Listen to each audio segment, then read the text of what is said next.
Bienvenue sur la chaîne Le Clap en Folie, c'est la fin de l'année et je vous présente mon top 10 des films de l'année 2019.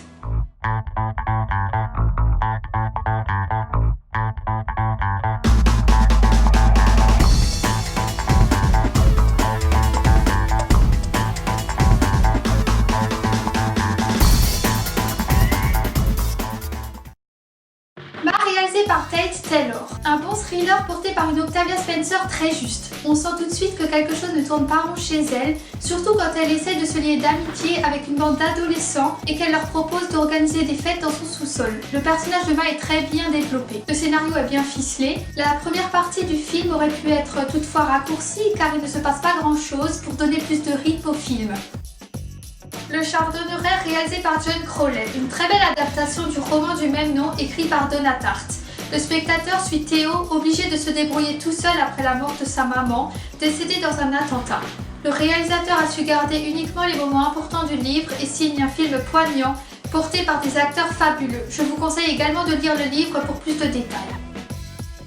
Serenity réalisé par Steven Knight. J'ai été agréablement surprise par ce film qui a reçu beaucoup de critiques négatives lors de sa sortie. Le scénario est original et contient plusieurs rebondissements auxquels on ne s'attend vraiment pas.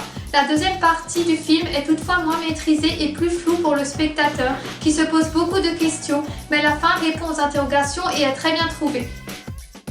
The Dead Don't Die réalisé par Jim Jarmusch. Ce n'est pas le meilleur film de l'année, mais malgré quelques longueurs, il se laisse regarder. Ce que je retiens surtout, c'est le message véhiculé par ce film. Les zombies représentent en réalité notre société superficielle, matérialiste et égoïste, devenue esclave de nouvelles technologies et de la malnutrition. Une bonne claque cinématographique tout de même.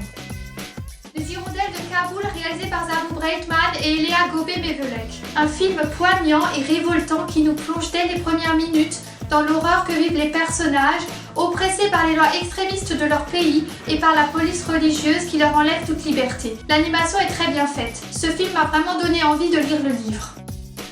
La Mule, réalisé par Clint Eastwood.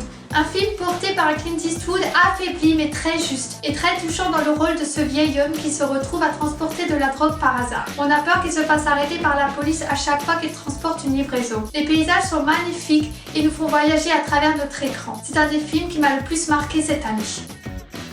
Ça, chapitre 2, réalisé par Andy Muschietti. Cette deuxième partie est beaucoup plus sombre que le premier film, mais toujours aussi prenante avec des scènes angoissantes. Les effets spéciaux sont très bien réussis, je n'ai pas vu le temps passer. Bill Skarsgård nous livre une performance incroyable en tant que Gripsou. Je vous le recommande vivement.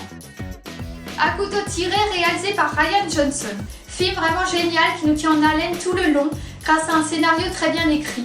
Mention spéciale à Daniel Craig et Ana de Armas, même si tous les acteurs sont très bons.